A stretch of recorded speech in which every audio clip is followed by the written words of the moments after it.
अजीत पवार की अगुवाई वाली राष्ट्रवादी कांग्रेस पार्टी यानी कि एनसीपी के नेता बाबा सिद्दीकी की गोली मारकर हत्या कर दी गई। शनिवार देर रात मुंबई के बांद्रा ईस्ट में उन पर कई राउंड फायरिंग की गई। उसके बाद उन्हें गंभीर हालत में लीलावती अस्पताल में भर्ती कराया गया, जहां पे उन्होंने दम तोड़ दिया। बाबा सिद्दीकी को मारने वाले शूटर्स 1 से 1.5 महीने पहले ही मुंबई आ गए थे और कई बार शूट आउट करने का प्रयास कर चुके थे।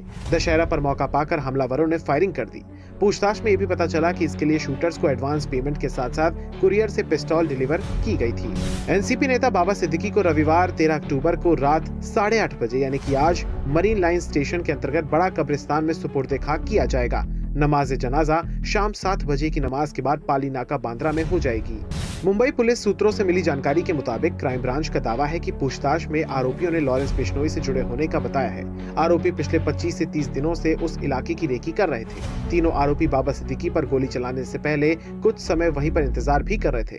पुलिस को इस बात का संदेह है कि कोई और भी था जो आरोपियों को जानकारी मुहैया करवा रहा था। रविवार का दिन भी पुलिस के लिए चुनौतीपूर्ण रहने वाला है। उत्तर प्रदेश की पुलिस के लिए वाकई में कानून व्यवस्था को बनाए रखना बेहद चुनौती का कार्य है। दासना देवी मंदिर में आज महापंचायत के ऐलान से शहर में तनाव की स्थिति है। इसी मामले में कमिश्नर ने पहले ही स्पष्ट तौर पर यह कहा है कि महापंचायत को किसी भी प्रकार की परमिशन नहीं है। नियम तोड़ने वालों पर सख्त कार्रवाई की जाएगी।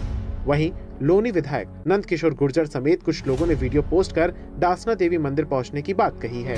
प्रधानमंत्री मोदी के बयान पर कांग्रेस अध्यक्ष मल्लिकार्जुन खड़गे ने तीखी प्रतिक्रिया दी है। उन्होंने बीजेपी पर जमकर हमला बोला। खड़गे ने कहा कि बीजेपी आतंकवादियों की पार्टी है। उन्होंने आगे कहा कि प्रधानमंत्री हमेशा से ही कांग्रेस को हमेशा शहरी नक्सल पार्टी बोलते हैं, लेकिन क्या वो खुद अपनी पार्टी के कारनामों को देखते हैं कि वो क्या करते हैं।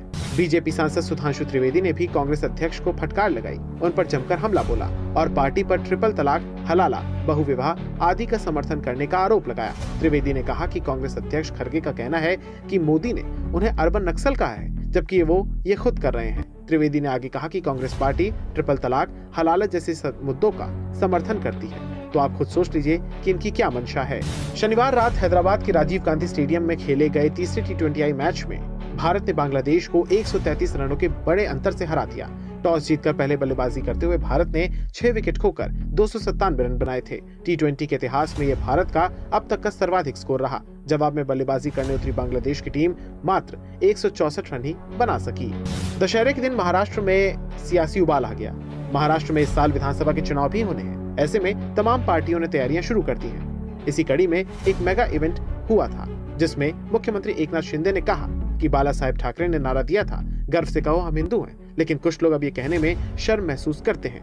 वहीं उद्धव ठाकरे पर निशाना साधते हुए कहा कि एक सच्चा शिव सैनिक अपनी जमीन और अपने विचारधारा नहीं छोड़ता है। इसके अलावा उद्धव ठाकरे और उनके सुपुत्र आदित्य ठाकरे ने भी अपनी अलग दशहरा रैली में बीजेपी, शिवसेना, शिंदे गुट पर निशाना साधा।